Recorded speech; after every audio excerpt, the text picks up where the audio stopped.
Okay, we have the factor theorem, which says if you have a certain polynomial to any degree, degree 1, 2, 3, or 4, and you want to find out if there's a factor that is a factor of that polynomial.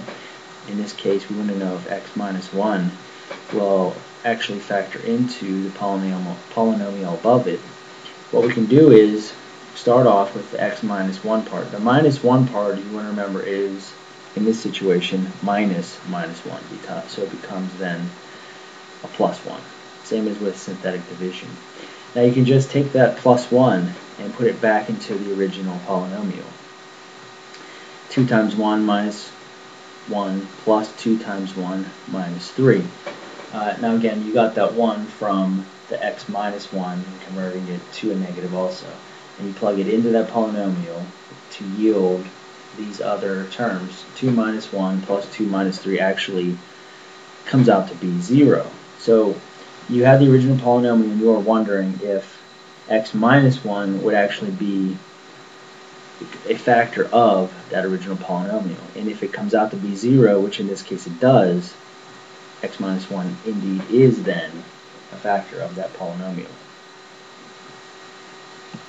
Okay, on to another example here. We want to do the same thing with a new polynomial, except our factor is x plus 2. We want to see if that will actually go into the polynomial. But remember, it's plus 2 times minus 1, so it's negative 2. So it's actually a minus plus 2 to give you a negative 2.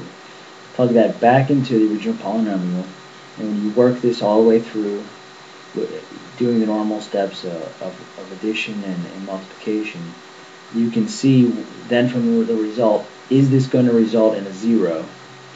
And in this situation, you actually get pretty big numbers that are all negative, and they don't land up turning out to be 0.